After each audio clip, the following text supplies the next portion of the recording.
உலக மக்கள் எல்லோருக்கும் வணக்கங்க. Welcome to shortsshanvlogs. இன்றைக்கி நாம் பார்க்க போகிற ரெசிபி என்னென்னா, எல்லோருக்கும் பிடித்த வடகரி தாங்க. இது மிக சிறப்பான ஒரு சைட் டிஷ்ஷுங்க.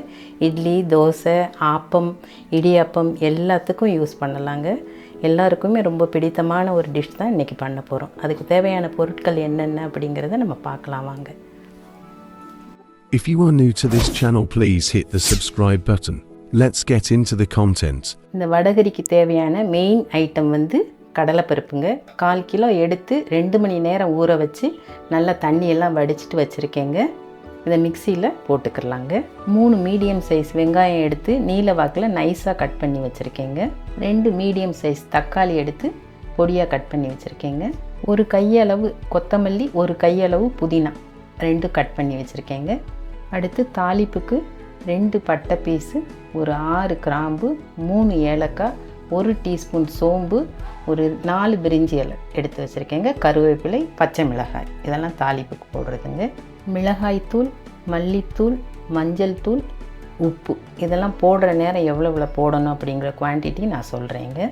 இதில் வந்து 2 இன்ச்சு இஞ்சி, ஒரு 40 பல் பூண்டு, கொஞ்சம் சோம்பு, 2 பட்டை, 4 லவங்கம், 2 ஏலக்காய், இதெல்லாம் போட்டு நல்லா ஒன்றும் பாதியமாக இப்படி நசுக்கி வச்சுருக்கேங்க. நிறைய அரைக்கக்கூடாது, இப்படி சும்மா தட்டி வச்சா போதுங்க. 1/4 மூடி தேங்காய் எடுத்து நல்லா அரைச்சி வச்சுருக்கேங்க. தண்ணியில் ஊற வச்சு எடுத்து வச்சுருந்த கடலைப்பருப்பை மிக்சியில் போட்டுக்கலாங்க. அது எந்த அளவு அரைக்கணும் அப்படிங்கிறத நான் சொல்கிறேங்க உங்களுக்கு.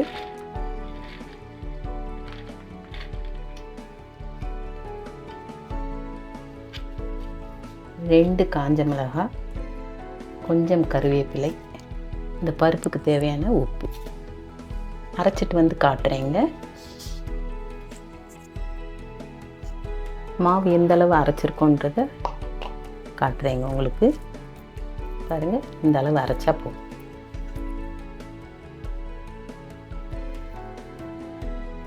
இந்த அளவு அரைச்சா போதுங்க. இப்போ இதை வேறு பாத்திரத்துக்கு ட்ரான்ஸ்ஃபர் பண்ணிக்கலாம்.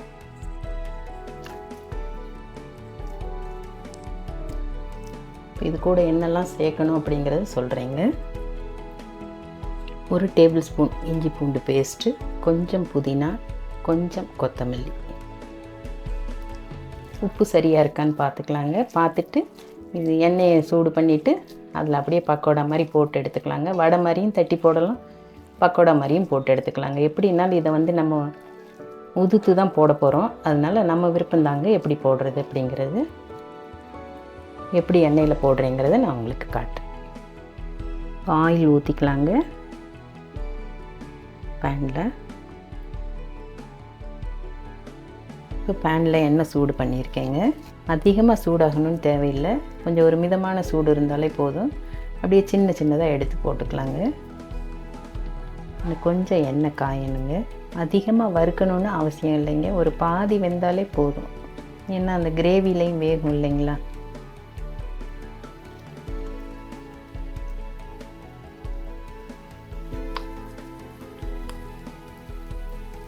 ப்ராப்பரான ஷேப் இருக்கணும்னு அவசியம் இல்லைங்க, உடச்சி போடுறது தானே, அதனால நம்ம விருப்பம்தான். இது அப்படியே சும்மா ஒரு ஈவினிங் ஸ்டார்டராக கூட யூஸ் பண்ணலாங்க.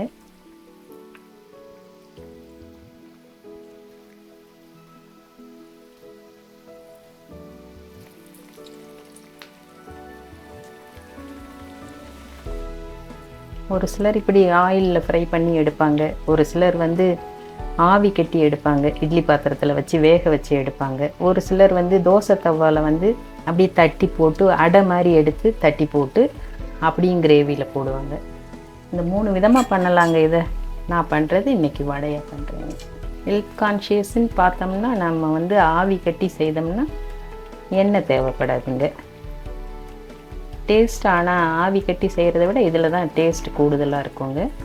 ஆவி கட்டுறதுன்றது வந்து இட்லி பாத்திரத்தில் நம்ம இட்லிக்கு மாவு வேக வைக்கிறோம் இல்லைங்களா, இட்லி ஊற்றி, அந்த மாதிரி இந்த மாவை வந்து இந்த இட்லி தட்டில் வச்சு வேக வச்சு எடுக்கிறது தாங்க ஆவி கட்டுறது. அந்த மாதிரி இட்லி பாத்திரத்தில் வேக வச்சு எடுத்துக்கலாம். வடையாகவும் தட்டி போடலாம், அடையாகவும் சுட்டு போடலாங்க. 3 விதமாக செய்யலாம் வடகரி. கிரேவி ஒரே விதம் தாங்க, கொஞ்சம் வெந்தால் போதுங்க. கொஞ்சம் கலர் மாதிரி வரும்போது எடுத்துக்கலாம். தீபாவளியெல்லாம் அமாவாசை டயத்தில் வந்துச்சுன்னா அப்போ நான்வெஜ் சாப்பிட்றவங்க நான்வெஜ் சாப்பிட முடியாது இல்லைங்களா, அந்த நேரம் இந்த வடகறி வந்து இந்த நான்வெஜ் சாப்பிட்றது வந்து ஃபுல்ஃபில் பண்ணுங்க. அந்த அளவுக்கு டேஸ்ட்டாக இருக்கும். சென்னையில் வந்து மோஸ்ட்லி தீபாவளி அன்னைக்கு கண்டிப்பாக நிறைய வீடுகளில் இந்த வடகரியும் ஆப்பம், இட்லி, தோசை அந்த மாதிரி பண்ணுவாங்க. இது எல்லாருக்குமே பிடிச்ச ஒரு ஃபேவரட்டான ஒரு சைட் டிஷ்ஷுங்க. சென்னையில் சின்ன சின்ன ஹோட்டல்களில் கூட இந்த வடகரி வந்து ரொம்ப ஃபேமஸுங்க. ரோட்டு கடைகள்லேயும் இந்த வடகரி வந்து நிறைய கிடைக்கும். இந்த அளவு வெந்தது போதுங்க. அந்த வடைகளெல்லாம் எடுத்துக்கலாங்க.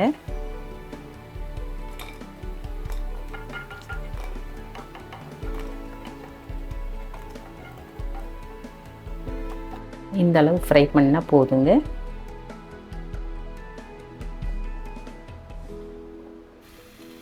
ஒரு 3 டேபிள் ஸ்பூன் எண்ணெய் ஊற்றிக்கலாங்க. இதுக்கு வந்து இந்த வடை சுட்டோம் இல்லைங்களா, அந்த ஆயிலே ஊற்றிக்கலாங்க. 3 டேபிள் ஸ்பூன் ஊற்றிருக்கேன். இப்போ தாளிப்புக்கு தேவையான பொருட்கள்லாம் போட்டுக்கலாங்க. 1 டீஸ்பூன் சோம்பு, 3 ஏலக்காய், ஒரு 6 கிராம்பு, 2 பட்டை, ஒரு 2 பிரிஞ்சி இலை கட் பண்ணி வச்சுருக்கேங்க.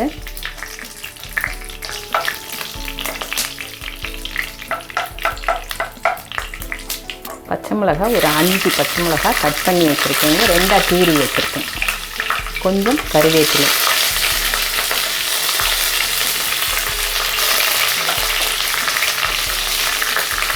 எல்லாம் கொஞ்சம் நல்லா வதங்கின பிறகு வெங்காயத்தை போட்டுருலாங்க.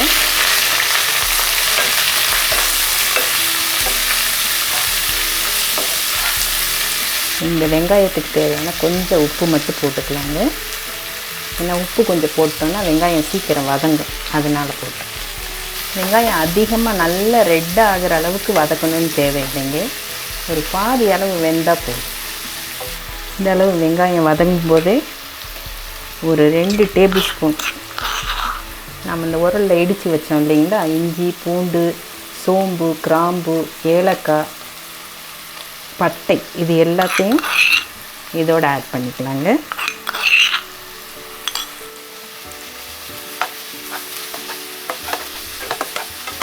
தக்காளி போட்டு வதக்கிட்டு அடுத்து புதினா போட்டுக்கலாங்க.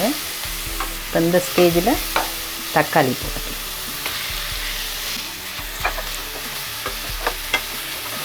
கொஞ்சம் புதினா போட்டுக்கலாங்க. கொஞ்சம் கொத்தமல்லியும் போட்டுக்கலாங்க. வெங்காயம் ஒரு டிரான்ஸ்பரண்ட் கலர் வந்தால் போதுங்க, மற்றதெல்லாம் ஒன்று ஒன்று ஆட் பண்ணிடுங்க. 1/2 டீஸ்பூன் மஞ்சள் தூளுங்க, 1 டீஸ்பூன் சில்லி பவுடருங்க, 2 டீஸ்பூன் மல்லித்தூள், 1 டீஸ்பூன் போட்டுட்டேன், இன்னொரு டீஸ்பூன், 2 டீஸ்பூன் மல்லித்தூள் எல்லாம் போட்டு நல்லா கலந்து விட்டுக்கலாங்க. அப்போ கொஞ்சம் இறக்கி வச்சு நல்லா பச்சை வாடை போகிற அளவுக்கு நல்லா வதக்கிடலாங்க. அவ்வளவுதாங்க, எல்லாம் நல்லா வதங்கி வந்துருச்சுங்க. இதுக்கு தேவையான தண்ணி ஊற்றிக்கலாங்க. நமக்கு கன்சிஸ்டன்சி எந்த அளவு வேணுமோ அந்த அளவு ஊற்றிக்கலாங்க தண்ணி. இப்போ இது நல்லா கொதிக்கட்டுங்க. அடுத்த ஸ்டேஜ் என்னன்றதை நான் சொல்கிறேன். இப்போ இந்த கிரேவிக்கு தேவையான உப்பு போட்டுக்கலாங்க. உப்பு போட்டுட்டு இந்த ஸ்டேஜில் உப்பு காரம் ரெண்டுமே செக் பண்ணிக்கலாங்க. உப்பு காரம் ரெண்டுமே சரியாக இருக்குங்க. அரைச்சி வச்சுருக்க தேங்காயை ஊற்றிக்கலாங்க.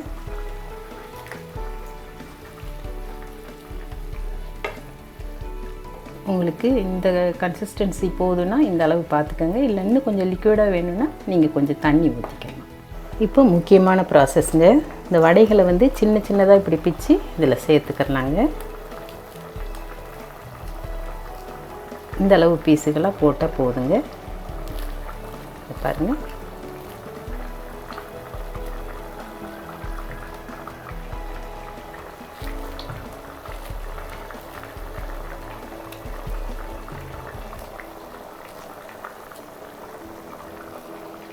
இதே மாதிரி எல்லா வடைகளையும் இது மாதிரி பிச்சு வச்சுருக்கேங்க. இதை வந்து இதோட ஆட் பண்ணிடலாம் அந்த கிரேவியோட.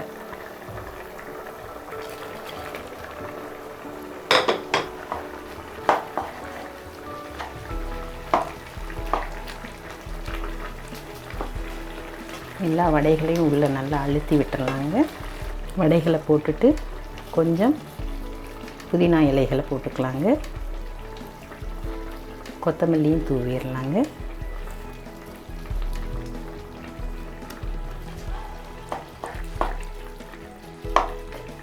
அவ்வளோதாங்க. ஸ்டவ்வை இறக்கி வச்சு நல்லா எண்ணெய் மிதந்து வரும்போது ஸ்டவ்வை ஆஃப் பண்ணிக்கலாங்க. இவ்வளவு தான் வடகரியோட ப்ராசஸ்ங்க. கொஞ்சம் நேரம் மூடி போட்டு ஒரு 5 நிமிஷம் வச்சுட்டு அப்புறம் ஸ்டவ்வை ஆஃப் பண்ணிக்கலாங்க.